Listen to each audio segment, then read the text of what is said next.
No, see, whatever has happened in Venezuela is against the UN Charter, is against the international law.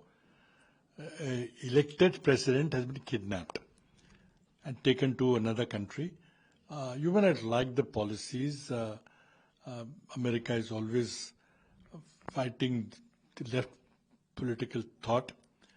So that may be so, but do you have a right to kidnap an elected president? I think the UN Security Council will debate exactly the same point. It's a very grave concern that tomorrow it can happen to any other country. Tomorrow it can happen to India.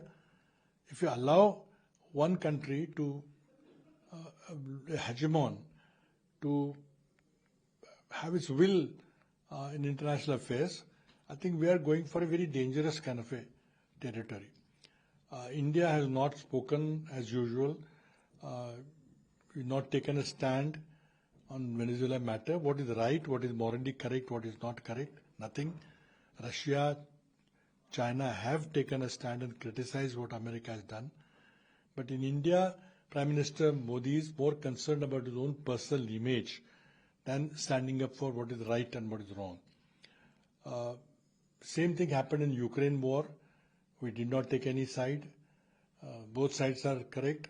Both sides are wrong.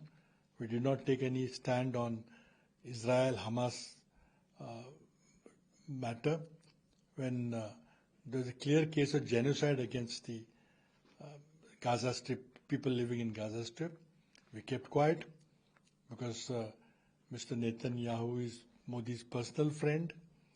And now here we are so scared about Americans that we are not even trying to criticize what has happened.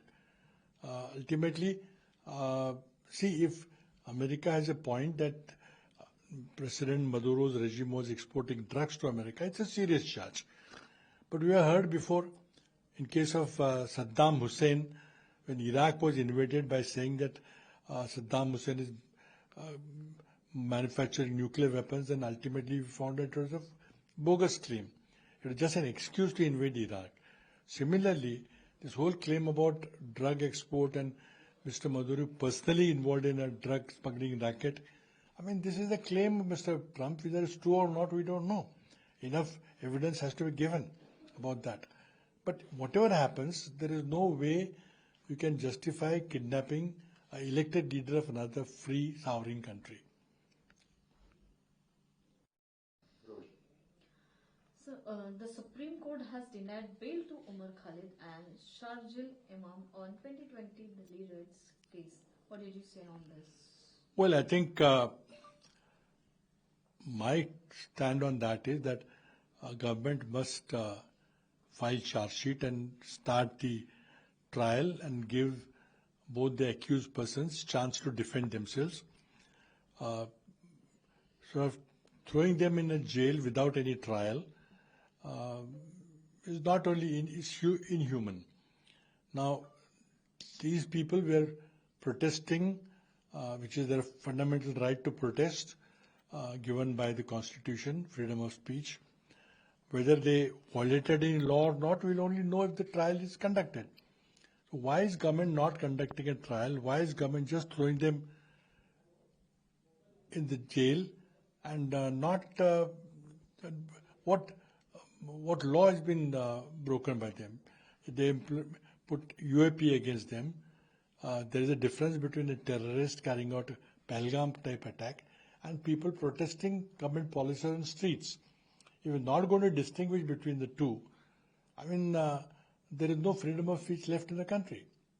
My demand is you try them out in whatever charge sheet that you filed. And then if they're guilty, punish them properly. But without a trial to hold them and not deny them a bail is not right. Now, you can give bail to Ram Rahim, you can give bail to Sengar, convicted rapists.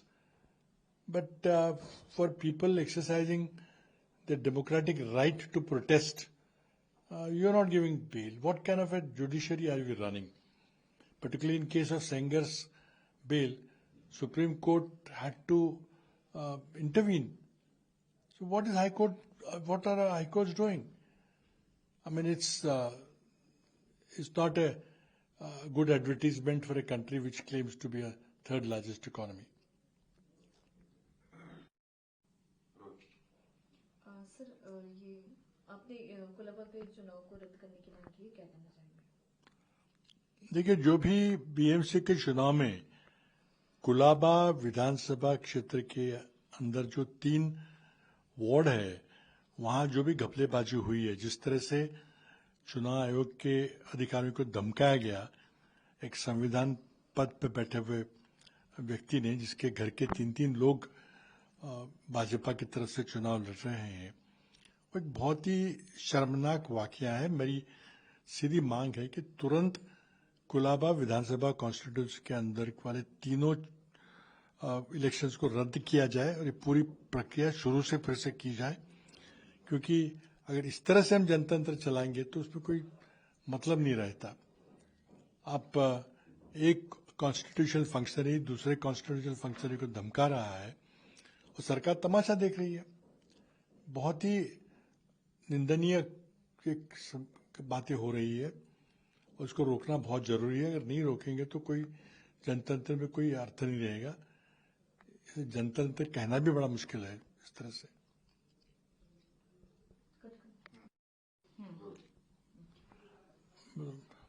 See, what has happened in the Kulaba Assembly constituency, the Bombay Municipal Corporation elections, there are 3 wards under the Kulaba Assembly constituency, which is represented by the Speaker of the Vidhan Sabha belonging to BJP.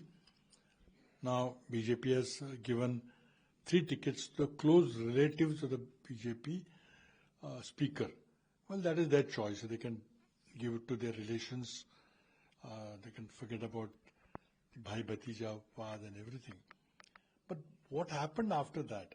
The way the high constitutional functionary threatened another constitutional functionary, threatened people who wanted to file the nomination, is absolutely deplorable.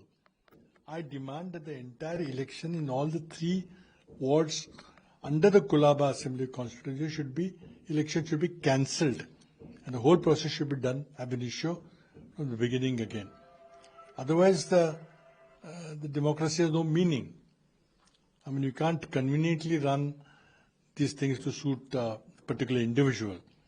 If the Prime Minister is aware of these happenings, I mean, he must take cognizance of it and act on it. Sir, Donald Trump ने Venezuela के राष्ट्रपति Nicholas को जो है kidnap करने के बाद कहा है कि अमेरिका वेनेजुएला के तेल भंडार का उपयोग करेगा और देश को सुरक्षित संक्रमण तक चलाएगा। ट्रंप ने कहा है कि अमेरिकी तेल कंपनियों को वेनेजुएला के तेल उद्योग के पुनर्जीवित करने के लिए अरबों डॉलर का निवेश करने के लिए इनवाइट किया गया। क्या कहना चाहेंगे? देखिए, जो भी वेनेजुएला में हुआ है वो यूनाइटेड नेशन के चार्टर के खिलाफ है, अंतर्राष्ट्रीय कानून का उल्लंघन हुआ है। अब क्या कारण था, क्या अमेरिका के पास कोई ठोस सबूत है कि निकोलस मडुरो जो वेनेजुएला के राष्ट्रपति है, चुने हुए राष्ट्रपति हैं, उनकी चाहे नीति आपको पसंद ना हो, लेकिन लोगों ने उनको चुना हुआ है। अगर वो स्मगलिंग में इन्वॉल्व है तो कुछ बात हो सकती है, आप उसका सबूत दीजिए। लेकिन जिस तरह से अमेरिका ने इराक पर हमला किया था ये बताकर कि सद्दाम हुसैन न्यूक्लियर हथियार बनवा रहे हैं, जो आगे जाकर सब झूठ निकला, क्या इसी तरह से ये बोगस क्लेम है कि मडुरो स्वयं ये तस्करी कर रहे हैं ड्रग्स की? तो इसका कोई सबूत मिलना चाहिए, सबूत नहीं मिल रहा है। अब देखिए, सारी कार्रवाई वेनेजुएला के तेल के ऊपर निर्भर करती है, क्योंकि वेनेजुएला के पास दुनिया के सबसे बड़ा तेलों के भंडार है और उसको अमेरिका की उस पर उनकी नजर है कि किस तरह से तेल हथियार है। तो अब देखिए, इंटरनेशनल कम्युनिटी ने, कई देशों ने इसकी निंदा की है। हमेशा की तरह भारत चुप बैठा हुआ है। भारत कोई स्टैंड लेता नहीं है, ना तो यूक्रेन स्टैंड में कोई सही गलत का कोई स्टैंड लिया, ना इजराइल हमास के बीच में जो लड़ाई हुई उसमें कोई स्टैंड लिया, जबकि गाजा स्ट्रिप में जेनोसाइड हो रहा था, लेकिन भारत चुप बैठा रहा।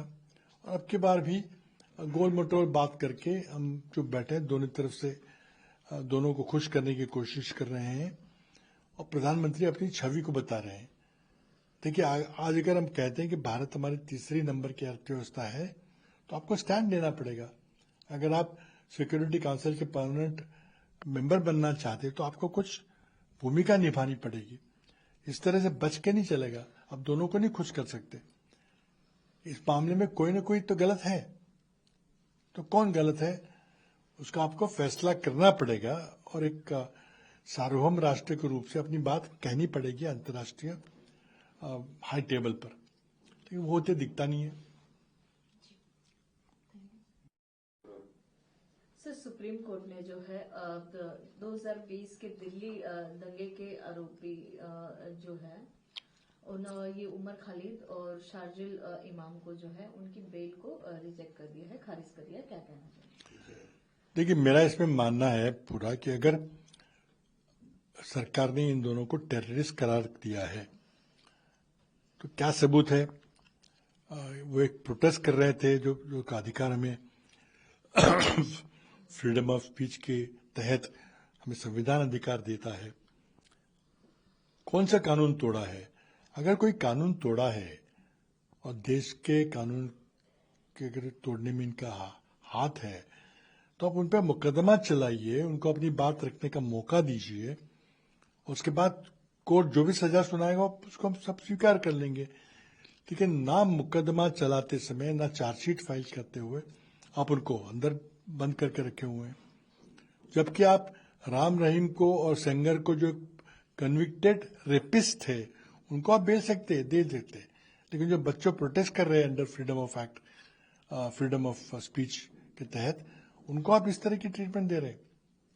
पूरी दुनिया देख रही है। अगर आप विश्वगुरु बनना चाहते हैं तो विश्वगुरु से ऐसी उम्मीद नहीं थी कि इस तरह से आप बर्ताव करें अपने लोगों के साथ।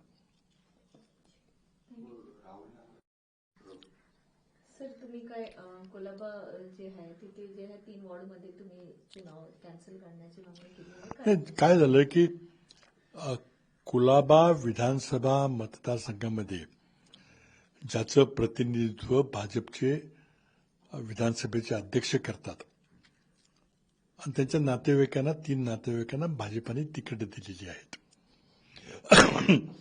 तर भाजपने तिकीट कोणाला द्यायचं आहे त्यांचा अधिकार आहे। सगळीच्या सगळी 227 तिकीटं मोठ्या नेत्यांच्या नातेवाईकांना दिली जातात, त्यांचा अधिकार आहे, त्यांना ते देऊ द्या, आमचं काही म्हणणं नाही। पण ज्या प्रकारे विरोधी पक्षाच्या उमेदवारांना अर्ज भरू दिले नाहीत आणि त्या जागा बिनविरोध निवडून आणायचा प्रयत्न केला गेला, ते अतिशय निंदनीय आहे। एक संविधानिक पदावर बसलेली व्यक्ती दुसऱ्या संविधानिक पदावर बसलेल्या व्यक्तीला अशा प्रकारे वागणूक देणं हे काही योग्य नाहीये। हा लोकशाहीचा गळा घोटण्याचा प्रकार आहे। म्हणून माझी स्पष्ट मागणी आहे की कुलाबा विधानसभा मतदारसंघातल्या ज्या 3 जागा आहेत त्या तिन्ही निवडणुका ताबडतोब रद्द केल्या पाहिजेत आणि प्रक्रिया पुन्हा सुरुवातीपासून राबवली गेली पाहिजे, नाहीतर लोकशाहीला काही अर्थ राहणार नाही।